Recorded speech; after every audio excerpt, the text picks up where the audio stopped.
We end tonight with a long overdue honor for a veteran of World War II. Elaine Harmon of Maryland, who died last year at the age of 95, was laid to rest today in America's premier military cemetery after winning one final battle. Here's David Martin.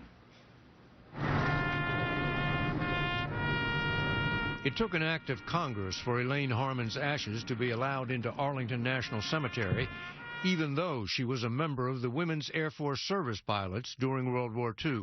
My grandmother and the other members of the WASP were the first women to fly military aircraft for the United States military. Erin Miller was proud of her grandmother's service, training the men who went into combat.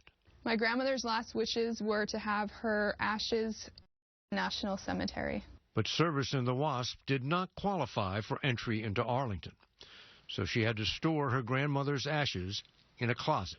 That's not a very dignified resting place.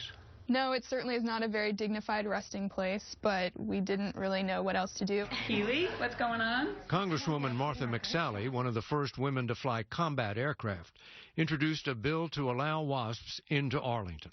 The fact that they were told they couldn't has them thinking this is one last slap in the face, of sexism. They thought it was over, and it was just this one last element of not being treated fairly. McSally's bill was passed and signed into law in 5 months, the speed of light in politically gridlocked Washington. I see a tattoo on your forearm there. Is that the bill? This is our bill number, yes. That's pretty intense. I mean, this is so important and so meaningful to her that this was made right for her grandmother, that she chose to memorialize it in that way. Elaine Harmon's ashes came off the shelf and were transferred by Erin and her mother into a hand-carved urn.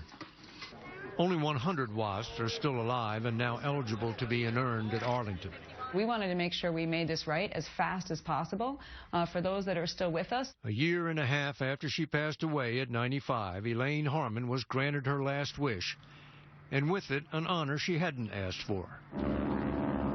A flyover by World War II vintage planes. David Martin, CBS News, Arlington National Cemetery.